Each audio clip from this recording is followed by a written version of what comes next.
aumento de LDH que indica una liberación celular, un aumento de la bilirrubina indirecta va a indicar un catabolismo de hemo y la disminución de la lactoproteína se da porque esta se consume al momento de unirse a la hemoglobina libre. En cuanto al tratamiento, como primera línea tenemos los corticoides, que es prednisona en 1 miligramo por gramo día, con una reducción progresiva. Como segunda línea tenemos una esplenotonía en casos ya severos y también rituximab. Tercera línea, inmunosupresores, tenemos azathioprina, ciclofosfamida, micofenolato y ciclosporina. Y como soporte tenemos las transfusiones, pero esta solo sí es muy necesaria porque es difícil que haya una compatibilidad. Y pues aquí también se recomienda evitar algunos fármacos o desencadenantes en casos secundarios.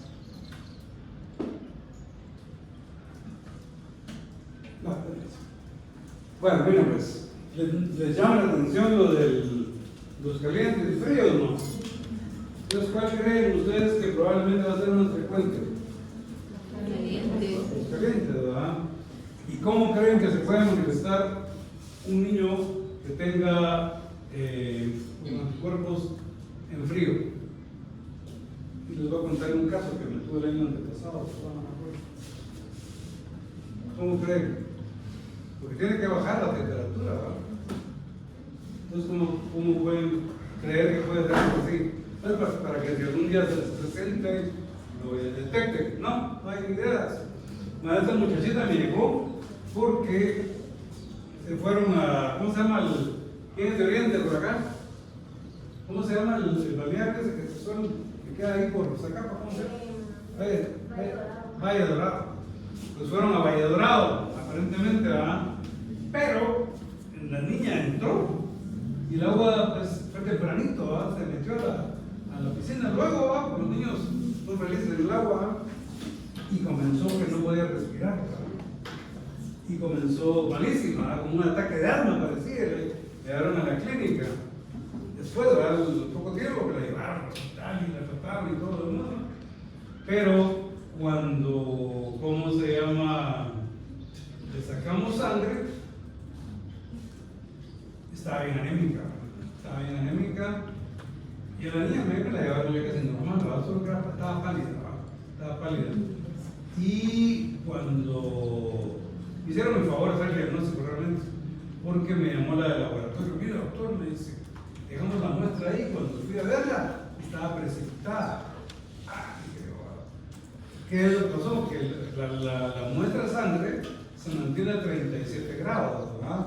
Cuando está dentro del cuerpo humano. Pero cuando ya sale del cuerpo humano, ya se enfría, ¿verdad? Dependiendo de la temperatura del medio ambiente, ¿ok? Y entonces comienza, aún fuera del cuerpo, comienza a precipitar. ¿Se acuerdan ustedes cómo es la precipitación o no? Comienzan a juntarse con los anticuerpos, ¿verdad? Se activan, porque la razón por la cual es el frío es que a cierta temperatura se activan, y al haber activación entonces ya comienza la agregación, ¿okay? Entonces la agregación es lo que ayuda también a que se estimule la eliminación por el vaso, ¿verdad? Entonces ya que tienen sus anticuerpos, todo lo demás, y saca positiva, ¿verdad? Y realmente la niña es porque había tenido previamente una infección, probablemente mononucleosis, ¿ok? Entonces recuerden eso, tanto en la púrpura como también en niños en casos de anemia hemolítica y principalmente con frío, pues hay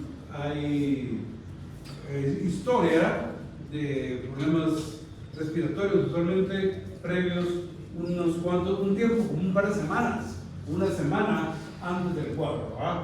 Bueno, muy bien, dele, sigue adelante con el mieloma.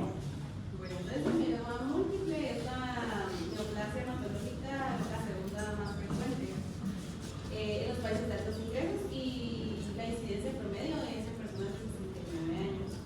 Entonces, en la fisiopatología normal, el linfocito B va a los órganos linfoides secundarios, encuentra un antígeno y hay una hipermutación somática o un cambio de clase. Pero aquí, ¿qué es lo que pasa? Entonces, pasó todo eso, y cuando el linfocito va a empezar a hacer su reputación o su cambio de clase, hay una translocación en el locus 14q32, que es más y lo que ingresa ahí es un oncogen. Entonces, ¿qué es lo que va a hacer este oncogen? Va a hacer que las células plasmáticas adquieran una ventaja proliferativa, también que no mueran rápido y que se expanda por toda la médula. Los linfocitos B empiezan a sacar anticuerpos monoclonales, o sea, del mismo, que es una proteína M, y el más frecuente es el IgG o el IgA, los más frecuentes que se encuentren. Y también vamos a encontrar un exceso de las cadenas ligeras porque no se van a poder juntar con las cadenas pesadas. Entonces también se van a poder encontrar proteínas de Bence-Jones en la orina de los pacientes porque como son muy pequeñas pueden atravesar el riñón. Las células marinas empiezan a hacer nidos adentro de la médula ósea, desplazando las células hematopoyéticas normales. Entonces aquí está esta imagen. Aquí tenemos a la célula mieloide y aquí adentro están las posibles translocaciones o amplificaciones que puede tener esta enfermedad. Van a activar la interleucina 6, que es muy importante para que siga creciendo este mieloma. Y lo que va a hacer es que también va a sacar CD40 y el MUC1 para que se una con la célula estromal y también pueda aumentar el tiempo de vida. El BF y el HGF, que va a soltar la célula plasmática, va a ayudar a la angiogenesis. La angiogenesis lo que va a hacer es que le va a dar más nutrientes a este cáncer y le va a dar más oxígeno para que pueda seguir creciendo. Y también en esta patología se va a empezar a activar el RANK y la CCR1, que va a activar a los osteoblastos, que van a hacer que empiezan a comerse el hueso, y va a inhibir a los osteoblastos, y ya no se va a poder regenerar el hueso que se están comiendo. En la química vamos a ver una hipercalemia, porque como se está comiendo el hueso, va a empezar a salir hipercalcemia, pero empieza a salir todo el calcio del hueso y se va a la sangre. Es que puede dar debilidad, cansancio, estreñimiento, alteraciones neurológicas y deshidratación. El daño en el riñón, la proteinuria por las proteínas que empiezan a salir de las cadenas ligeras, la anemia, porque como se empezó a desplazar todo lo hematológico normal, entonces empieza a tener palidez, fatiga, disnea de esfuerzo, y la lesión ósea, porque los pacientes por lo que llegan es porque les duele mucho la espalda, porque como los brazo están comiendo el hueso, entonces empiezan a tener fracturas. Una fractura muy común es el saca. Una lesión, no es fractura, una lesión sacabocado. Un sacabocado, ¿ah? ¿Saben qué es un sacabocado? ¿Dónde se usa un sacabocado? ¿Ah? ¿De qué? ¿Dónde se usa? Sí, sacabocados, ¿para qué sirve? Para abrir hoyos, ¿verdad? Es un lapicero que tiene una cosa, pero menos antes eran lapiceros que tenían la punta donde te hago el martillo, por ejemplo, en cuero. ¿Sí? En cuero. Cuando hacía unas manualidades con cuerina, ¿no? Que hicieron manualidades con cuerina a los colegios, hacíamos nosotros para los libros, le poníamos sus forros, cosíamos con cuerina. Entonces, básicamente, esos son los sacabocados. Tienen filo alrededor del hoyo y entonces abren hoyos. Entonces ahí pueden ver, son imágenes redonditas en el cráneo. Y eso es una pregunta muy común, oigan, en los hospitales. ¿Cuál es una lesión radiológica típica de mieloma múltiple? La lesión es el sacabocado. ¿Okay? Como que hubieran ametrallado al paciente ahí en el cráneo, ¿verdad? ¿Okay? Entonces, los exámenes de orina para encontrar las proteínas de Bence-Jones, el calcio en sangre, creatinina hubiera proceder un daño, también un aspirado o biopsia para ver cuáles son las células que están predominando en la médula, también un FISH para ver las translocaciones que hay en los genes, y puede ser una radiografía porque no podemos ver la lesión en ese. El tratamiento aquí tiene que ser quimioterapia, se puede usar el ciclofosfamida, el mefalán. Ese, si se quiere hacer un paciente con un trasplante, no se usa porque se daña mucho la médula.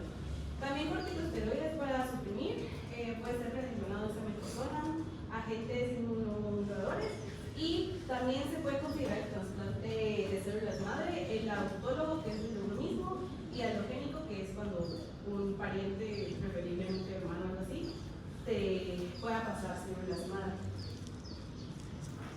Vamos a repasar un poquito.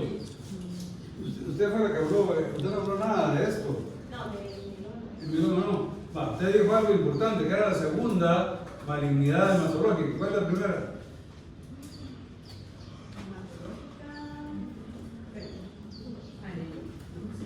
Malignidad hematológica. ¿Quién sabe? ¿Quién levanta manos? Levantar manos. Y que sepan, no que adivinen. ¿Ah? Las leucemias, ¿verdad? Sí. Las leucemias son las más comunes, ¿ok? Pero entonces por eso les decía, porque van a ver, cuando pasen por la medicina y por la pediatría, abundan las leucemias, ¿verdad? Pero van a ver también mielomas y otra que se llama mielofibrosis, está viendo ahorita bastante. ¿Hablar un poquito de eso, no? Ok, entonces aquí dos cosas importantísimas de eso. Uno, son las famosas proteínas D. ¿Cómo se llaman las proteínas que van a la orina con los de mieloma múltiple? ¿Cómo yo que se llaman? Osorio. Nava. No, Herrera. ¿Me ponen atención, hombre? Son las proteínas de Benz-Jones, ¿ok? Ya son muy famosas, ¿ok? Fíjense bien. Y esas sí se las hacen en cualquier laboratorio. Las proteínas de Benz-Jones, ¿ok? Esas les encanta preguntar a los residentes cómo se llaman las proteínas. Y de hecho, cuando hay alguna lesión así de caducado, ustedes ya pueden sugerir mandar a hacer estudios de proteínas de Benz-Jones. Ahora, fíjense, vamos a ver si de verdad entendieron. Esta es Fonseca, ¿verdad? ¿Cómo es su apellido? Figueroa. Entonces, este es cáncer. ¿Es un cáncer? No. Sí. ¿Es cáncer o no? Sí. Sí, es un cáncer. Y es un tipo de cáncer de la sangre, ¿verdad? ¿Sí? Y entonces, ¿cáncer de qué células es este? De células hematopoyéticas. ¿Humana? De células hematopoyéticas. No. Voy a tener que entenderlo. ¿Cuál cáncer de qué es esto? El mieloma múltiple. B. Levanta la mano, si no, solo. A ver, allá, Alonso. B. Células B. Células B. Pues fíjese, ¿qué se llama leucemia de células B? No es. Esto no es leucemia de células B. Navarro. Eso, y células plasmáticas, ¿verdad? ¿Sí? Entonces le ponemos al doctor, no le ponemos nada. Navarro. Células plasmáticas, ok. Bueno, y entonces las células plasmáticas, ¿qué es lo que producen normalmente, Figueroa? ¿Cuál es la función? ¿Para qué sirven las células plasmáticas? Para producir los anticuerpos. Químicamente, ¿cómo se denominan? ¿Figueroa, cree usted? Hernández. Pues sí, entonces, producen anticuerpos. Los anticuerpos, químicamente, ¿qué son? Inmunoglobulinas, ¿ok? Entonces, si usted quisiera, usted no tiene muchos recursos, pero sí, ya veo que tenía unas lesiones en Zacabocao y en el hospital no hay menciones, pero puede hacerle algunos otros estudios. ¿Qué otros estudios cree usted que nos ayudarían muchísimo en base a lo que acabo de mencionar? Sí.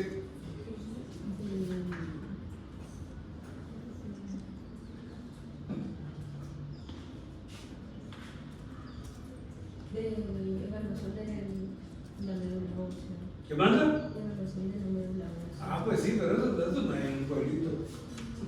Está muy difícil eso. Específicamente. Algo sencillo.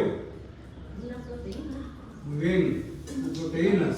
¿Y exactamente qué parte de las proteínas nos va a ayudar para el diagnóstico? ¿Qué parte de la Sí, pues. proteína? ¿O cómo espero usted encontrar las proteínas? Pues? Porque proteínas, hagan una proteína, ¿y qué vamos a ver en las proteínas? ¿Quién se le ocurre algo?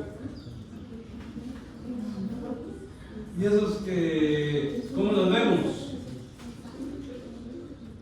¿Cómo? ¿No? Vamos a hablar de la electroforesis de proteínas, que separa en fracción alfa, fracción beta. Entonces, ¿cómo van a estar las globulinas?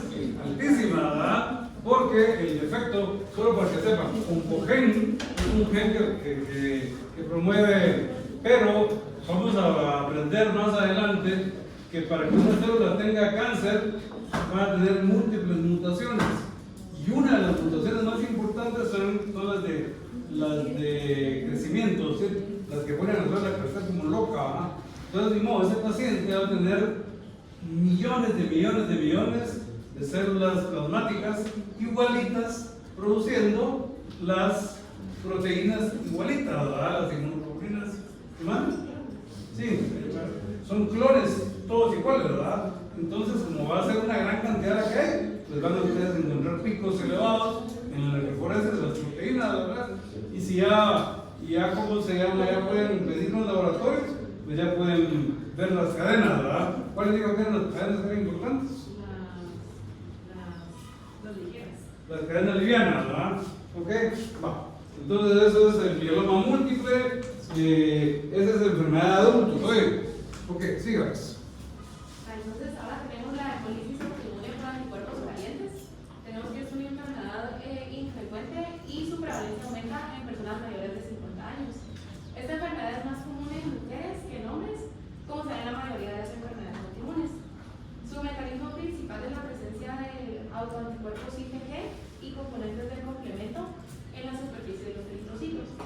Los anticuerpos van a dirigir frecuentemente en contra del antígeno RH de los glóbulos rojos. Como dije, su mediador principal van a ser los autoanticuerpos IgG, que se unen a antígenos de la membrana eritrocital y más frecuentemente del sistema RH.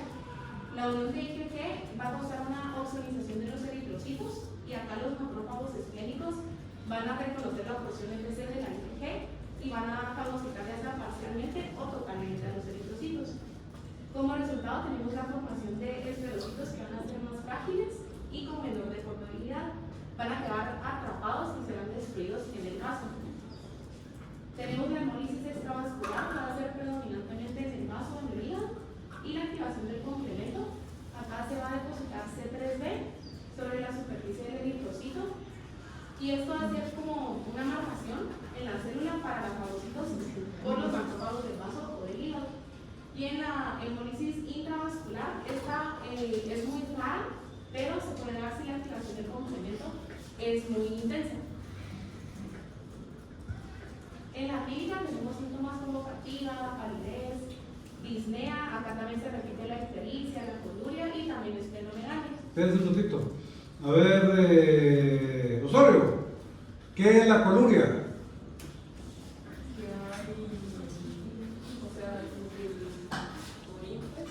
Ajá. Ok, perfecto. La orina está color Coca-Cola, ¿verdad? Es oscura, ¿verdad? Ok. ¿Y eso por qué pasa? ¿Por qué está así la orina?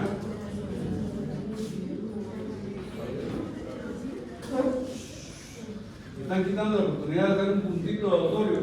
Después les va a pegar. Ah, la bilirrubina. ¿Y qué pasa con la bilirrubina?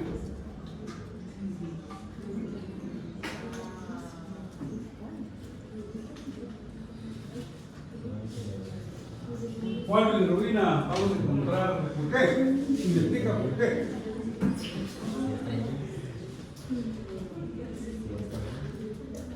Manos arriba. ¿Quién sabe? Allá atrás aquel. La no conjugada o indirecta, ¿verdad?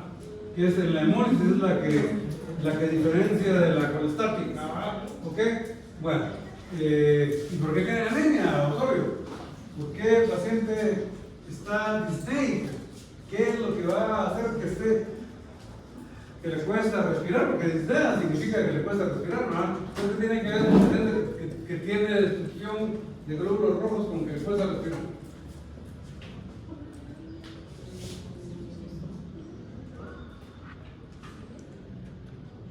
¿Quién sabe? Levante la mano.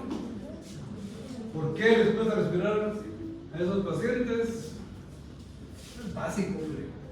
Como ahí dice los eritrocitos, ya no puede hablar de hemoglobina. De la hemoglobina no se puede. Hay poca hemoglobina porque no hay eritrocitos, ¿verdad? Entonces ya no hay suficiente oxígeno. Y entonces eso a qué llega, ¿va? ¿A qué puede llevar cardiovascularmente? La anemia severa. ¿Ah? ¿Ah? No, eso ya ok. Y se llama de gasto alto. ¿Quién sabe? Insuficiencia cardíaca. ¿Ok? Entonces, estos ya son insuficiencia cardíaca, que no es porque el corazón no pueda latir adecuadamente, sino que porque el pobre corazón no puede darle tantas vueltas a los eritrocitos para que puedan aportar el oxígeno. Entonces, es una insuficiencia cardíaca debida a hipoxia, no es una insuficiencia cardíaca debida a problema del músculo cardíaco.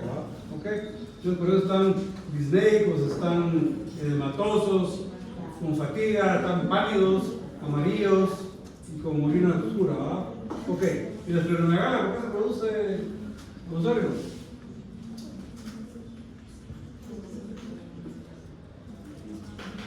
¿Quién sabe? Porque están llegando a morir al vaso ahí los... El vaso se va agrandando porque está hemolizando y se está llenando de eritrocitos, ¿verdad? Entonces es porque está funcionando muy grande, comienza a crecer el vaso grande. Hay vasos que llegan hasta la cresta ilíaca. Hay vasos que van izquierda. Siga, por favor. Entonces, en cuanto al tratamiento, los corticosteroides son de primera línea. También tenemos inmunosupresores o el rituximab, si no se genera ninguna respuesta. La esplenectomía en casos muy refractarios y también transfusiones son los que son muy imprescindibles porque es muy difícil que haya compatibilidad.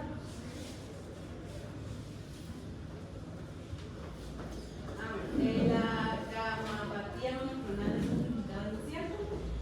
La gamapatía monoclonales es una serie de trastornos que se caracteriza por la producción de proteínas monoclonales por un clon anormal de las células plasmáticas linfoides. El más común es aquí y es más común en adultos mayores, en hombres afroamericanos, mayores de 50. En la fisiopatología pues sucede lo mismo que en el otro, ¿verdad? Que llega ahí el linfocito B y va a hacer la hipermutación y el cambio de clase, pero sufre translocaciones que se vuelve un linfocito clonal. El linfocito B suelta las células plasmáticas productoras de IgG, pero en esta patología no se infiltran masivamente, la médula ósea está a menos del 10%, no se altera el microambiente, o sea, no van a crecer vasos para estarlo mitigando, no hay tanta producción de las proteínas M, es menos del 3%, y todavía hay cierto control del sistema inmune para poderlo controlar el crecimiento hormonal. Entonces en los pacientes pues no hay síntomas. Este es un hallazgo que es así como que por casualidad. Llega un paciente y le hacen los exámenes y puede salir que tiene alta proteínas monoclonales. El tratamiento pues no solo controles clínicos y de laboratorio, porque como no tiene todavía ningún tipo de síntomas, no se puede tratar, pero sí tienen que estar en control porque sí puede desencadenar otro tipo de padecimientos y tienen que hacer electroforesis cada 6 a 12 meses, hematología, creatinina y calcio y las evaluaciones científicas. Vale, entonces acuérdense, esa es la importancia de la gamopatía de significado incierto, ¿verdad? Que muchos dicen que es un estadio previo al mieloma, ¿verdad? Y que sí se requiere pues la observación para tratarlo rápidamente, ¿verdad? pero básicamente es lo mismo que el mieloma, solo que no hay infiltración, no llega a convertirse, como que le falta todavía ¿cómo se llama? El cambio genético, ¿cómo se llama eso? La mutación de la proliferación incontrolada. Acuérdense que las células cancerosas llegan a formarse cuando hay una serie de mutaciones, ¿ok? Y cuando se juntan ya todas las mutaciones, que ya le dan toda la ventaja, es cuando se manifiesta. Entonces a esta como que le falta todavía el gen de la proliferación, ¿no? ¿Okay? Entonces, en las enfermedades crónicas tenemos como mediador principal IgM anti-I o anti-I. Esto va a aglutinar los eritrocitos a temperaturas muy por debajo de los 37 grados. Estos anticuerpos van a activar la vía del complemento, dando lugar a la fagocitosis de los eritrocitos. El C3b va a actuar como un mediador mediante las células de Cochrane. Y la gravedad de la enfermedad va a depender mucho de la concentración de IgM y de su amplitud térmica. En cuanto a la amplitud térmica, esta va a describir el intervalo de temperatura en el que se va a unir a los eritrocitos. Y la actividad de la IgM va a estar determinada mediante su afinidad relativa por los antígenos I y también los antígenos I, que varía de un individuo a otro. Tenemos dos tipos generales de enfermedades por crioglutininas. Primero, la enfermedad idiopática crónica, que esta se va a manifestar más en personas mayores de 50 años y es producida por IgM monoclonal anti-I. La segunda es la enfermedad pasajera, que es secundaria a infecciones, provocada por también el anti-I y anti-I policlonales. Aquí tenemos de ejemplo el virus del Epstein-Barr, citomegalovirus y también el micoplasma. El mediador principal, como dije, van a ser los anticuerpos IgM anti-I o anti-I. Ya puede ser de afinidad policlonal, mediante infecciones, o también monoclonal, ya en formas crónicas.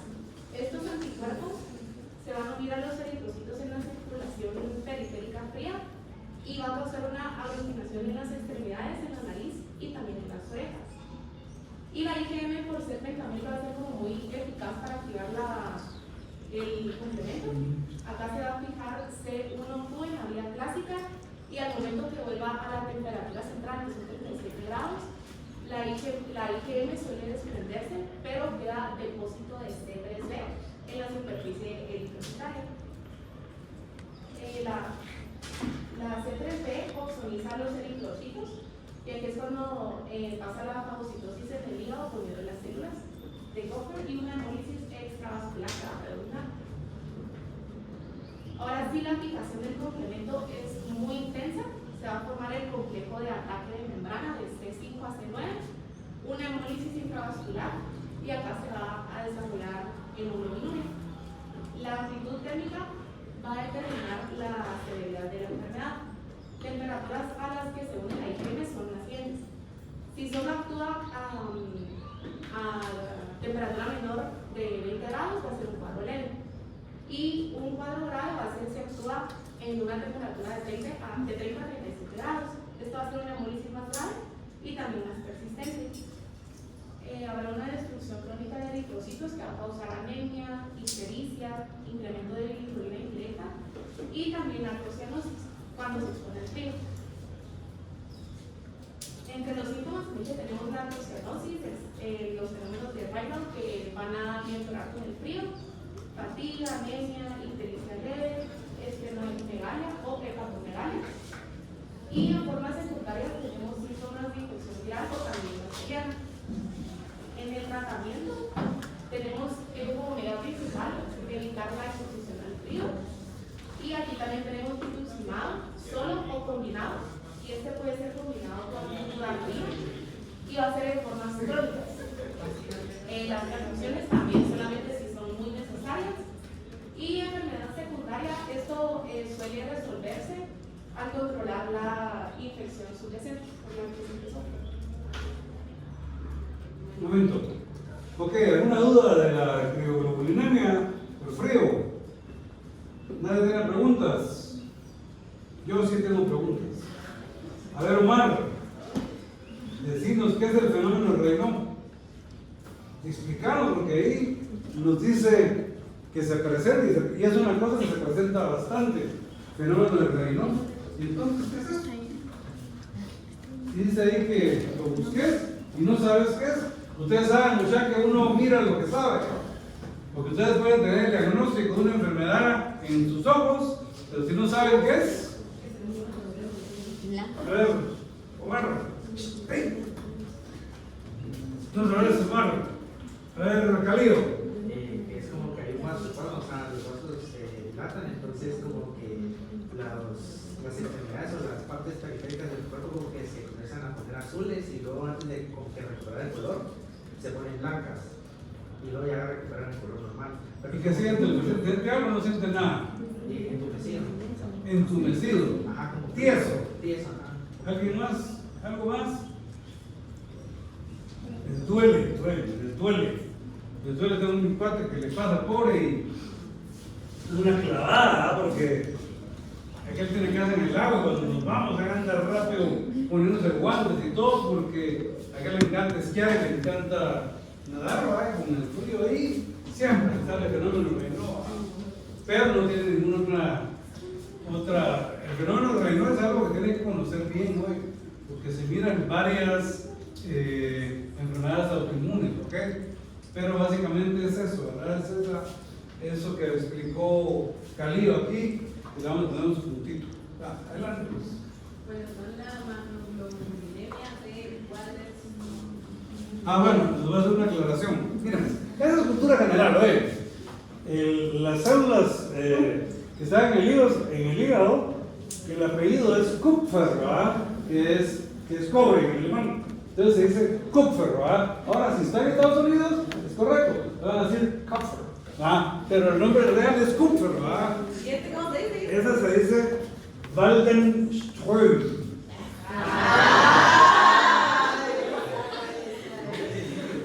Pero por supuesto que nadie les va a decir así, ¿verdad? Entonces las macroglobulinemia de Waldenström la pueden decir sin pena, ¿verdad?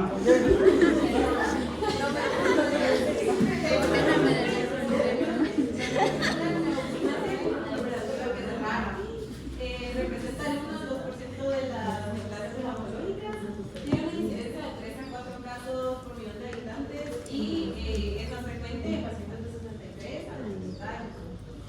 Entonces, ¿qué es lo que pasa aquí? Aquí no hay ninguna translocación ni nada, sino que aquí es un problema en los genes, o sea, como que ya en el ADN.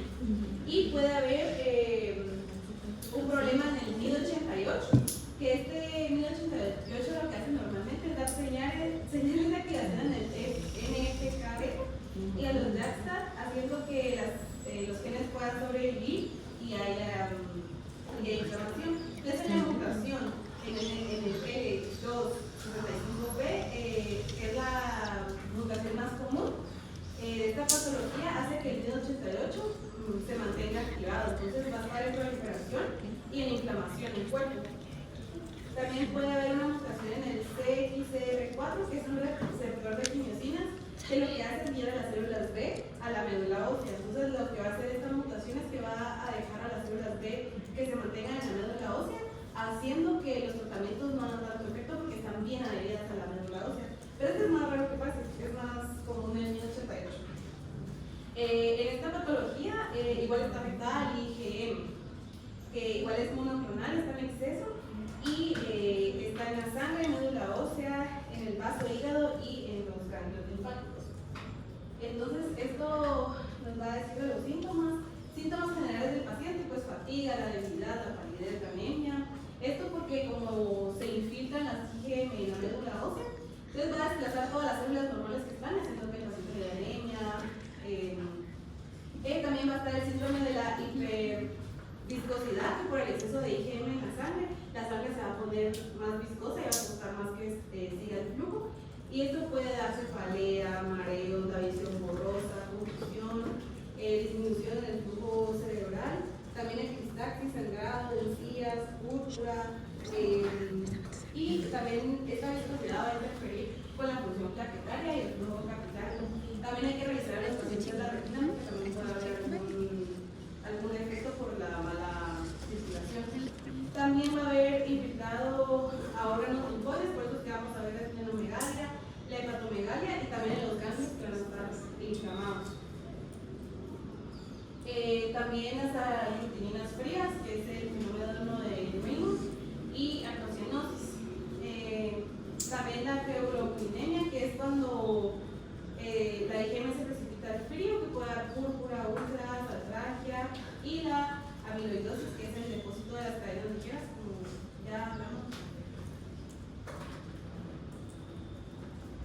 Y en el diagnóstico, en exploración física, buscamos que el paciente tenga los ganglios inflamados, si tiene hepatomegalia, ver en el fondo de ojos si hay cambios por la hiperviscosidad, y en laboratorio se puede hacer la velocidad de sedimentación globular, que suele estar elevada por el exceso de IgM en sangre, también química de sangre, como creatinina, calcio, pruebas hepáticas para descartar que hay algún daño en los órganos.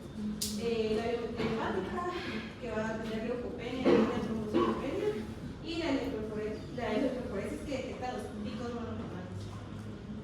Y en el tratamiento, siempre hay que tener en cuenta que para todas las enfermedades que hemos hablado, hay que darle a los pacientes tratamientos de soporte, porque por ejemplo, si tienen anemia, como que tratar también los síntomas asociados que tienen. Y en los tratamientos específicos puede ser rituximab, quimioterapia, inmunoterapia, terapia dirigida o trasplante de células madre. Entonces, la neutropenia inmunitaria es un conjunto de enfermedades en las que el sistema inmunitario ataca específicamente a los neutrófilos circulantes, reduciendo de forma selectiva a los neutrófilos a una cantidad menor de 1500 células. Pueden hacer ese numerito de 1500 polimormoleculares, ¿verdad? Neutrófilos. Lo cual va a aumentar el riesgo de contraer infecciones. La neutropenia inmunitaria en niños va a producir por anticuerpos en contra del neutrófilo, y la adultos pues tiene una etiología más compleja.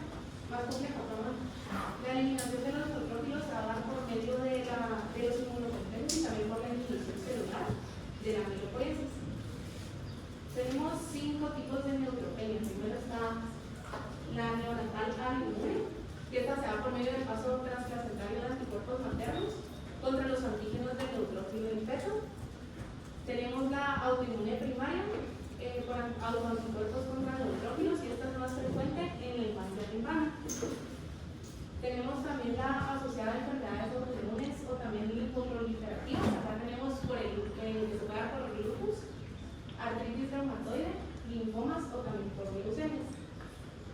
Tenemos el síndrome de Fenty, que es una triada de artritis reumatoide, esplenomegalia y también neutropenia.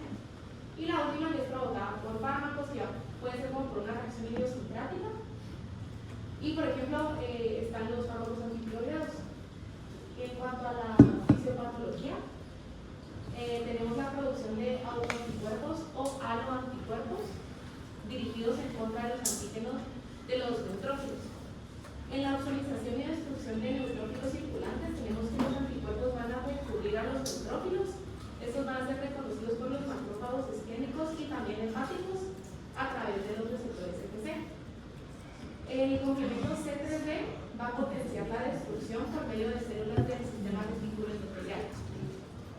Y la mediación por inmunocomplejos circulantes es que en algunos casos los neutrófilos pueden ser dañados al momento de unirse a los inmunocomplejos. Y esto va a causar una activación del complemento y por ende una destrucción isquémica o también hepática. En la alteración de la amilopoiesis, los anticuerpos pueden unirse a precursores mieloides en la médula ósea, inhibiendo la proliferación y también la maduración. Y como resultado tenemos una producción disminuida de neutrófilos. En la interferencia funcional tenemos que algunos autoanticuerpos van a alterar la quimiotaxis o la función fagocítica de los neutrófilos, aun cuando su número no está tan disminuido. Y como resultado final, es una vida media cortada en los neutrófilos periféricos y también una disminución en la liberación medular. Esto va a conllevar a una neutropenia persistente y a que el paciente esté muy propenso a las infecciones bacterianas. En los síntomas tenemos infecciones preocupantes que pueden ser respiratorias, cutáneas o urinarias, fiebre, que muchas veces puede ser el primer signo, entonces ya nos puede dar una idea, úlceras orales, dolorosas y también muchas aftas, abscesos cutáneos también tenemos otitis, sepsis o también infecciones graves.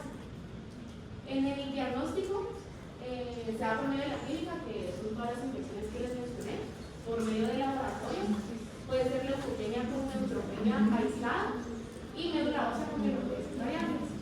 Y la detección de anticuerpos antineutrófilo, que esto va a confirmar el origen inmunitario y se puede dar por medio de ELISA o también por citometría de flujo.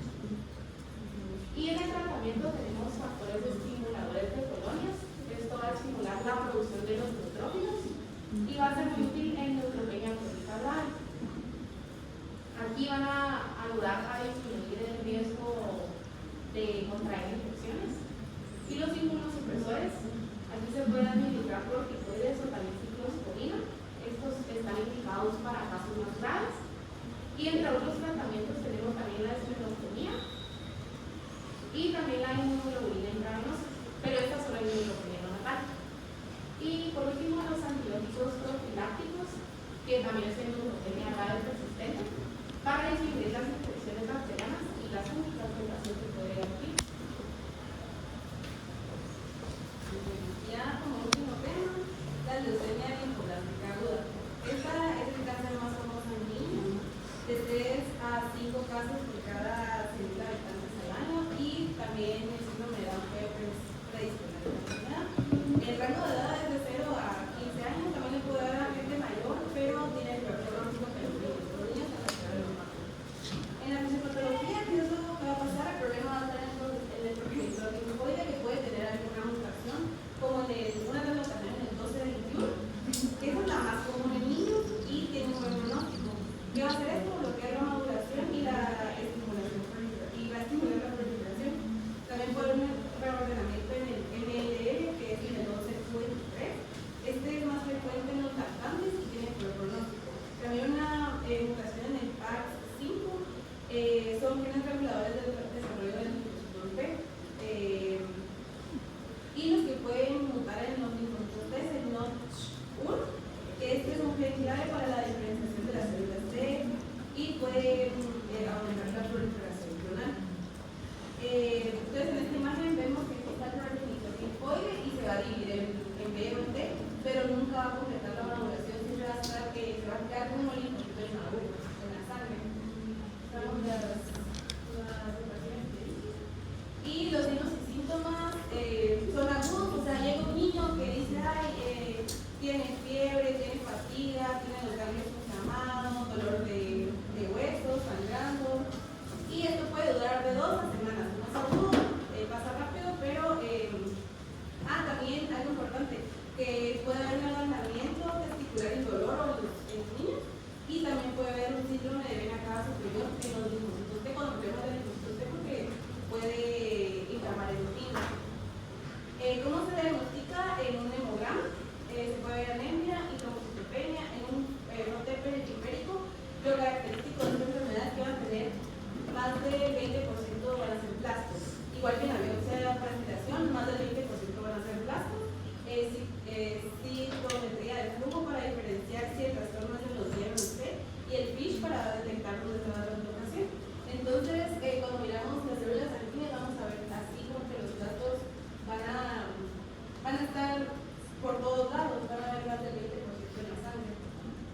Y en el tratamiento aquí se tiene que ver de una vez quimioterapia, entonces se tiene que tratar rápido. Y está la fase de inducción, que va a llevar al paciente a que esté en remisión y que haya menos del 5% de los vasos en sangre. Y esto lo van a lograr con vincristina, corticoides y atrocitina. También se puede usar L-asparagina porque los linfoblastos dependen de la asparagina. Y cuando ya pasa la fase de inducción, puede llegar a la fase de consolidación, que es para eliminar la enfermedad definitivamente. Muchas gracias.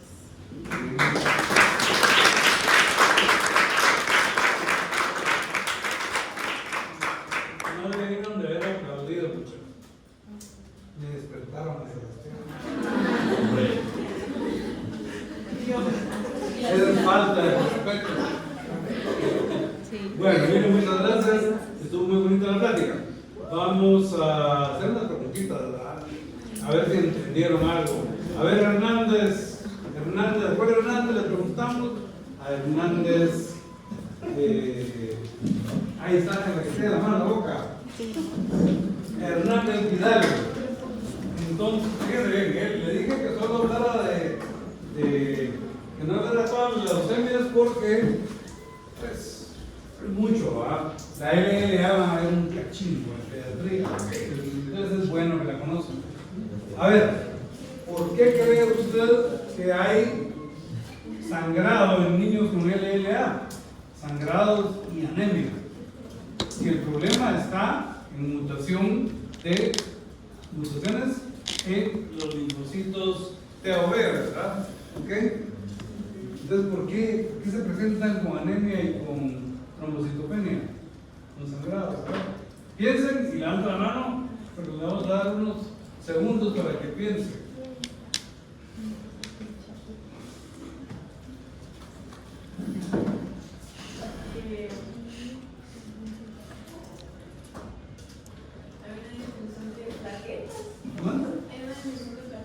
¿Por qué? ¿Por qué? Si lo que están es proliferando los linfocitos. ¿Por qué se produce?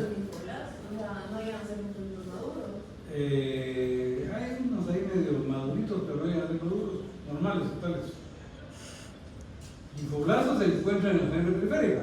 Yo por eso no fui hematólogo, porque yo al mediodía, digamos, en cuanto llegaba a los servicios a las 6:30 de la mañana, a ver a mis pacientes, leer los nuevos y todo lo demás, estar preparadito ahí para cuando nos dáramos visita a las 7. Después hacíamos todos los mandados, todas las cosas que hay que hacer en el día, en los servicios, y a la hora del almuerzo salía corriendo y me iba con el hematólogo. Estaba en laboratorios. Yo no sé si todavía lo hacen, pero en el tiempo, al mediodía, llegaba el hematólogo y miraba frotas periféricos, ¿verdad? Entonces me llevaba a sentar al lado de él para que me enseñara. ¿Verdad? Y me decía, mira este blasto, mira. Entonces yo miraba las células, ¿cómo es un blasto? Es una célula que es más grande, ¿ok? Del tamaño normal, que tiene unos gránulos grandotes, ¿verdad? Mira la cosmetología muy rápido, pero bueno. Entonces le decía, mirá esos gránulos azules. Yo lo que pasa es como soy daltónico, él me decía que mirara cosas y decía, pero si no va. Hasta que me di cuenta que era por eso. Entonces que yo, en el tiempo no se hacía diagnóstico más que con ver brotes periféricos. No habían todos estos marcadores que ahora le ayudan a uno a diferenciar el tipo de célula que es, ¿verdad? Entonces dije, no puedo ser hematólogo, ¿verdad? Porque soy daltónico, ¿verdad? Pero, sí, se encuentran blastos, ¿verdad? Si les informan blastos en una hematología, tienen la necesidad de hacer un brote periférico porque puede ser una leucemia. Se dieron cuenta que es frecuente la leucemia. La LLA, ¿ok? La LLA es la que es frecuente. La leucemia linfocítica aguda, que es principalmente en niños y adolescentes. Después de las crónicas, ¿verdad? La LLC es una enfermedad de gente grande, es muy indolente. ¿Qué quiere decir esto? Que no da muchas molestias y pueden vivir años con LLC y no se mueren. Hasta que de repente se activa más y ya se mueren, ¿verdad? La LLA sí da problemas y da. ¿Por qué da entonces? ¿Quién sabe? Levanta la mano. ¿Por qué se mira anemia y sangrados en niños que tienen una leucemia con sobreproducción de linfocitos? De otra.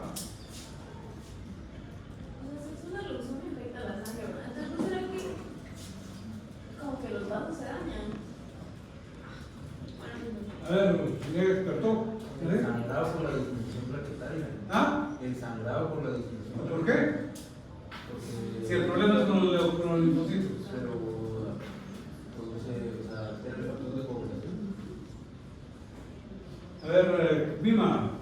Porque las células sanguíneas se producen en la médula, entonces las células cancerosas compiten con la producción. Ahí está. Muy bien, Vima. Es porque las que se están produciendo, pero una velocidad, ustedes no tienen idea de la velocidad que se producen en 1, 2, 3 días. Están llenas la médula de células anormales, ¿verdad? Son células que se reproducen, pero de la forma anormal, ¿verdad? No llegan a ser funcionales.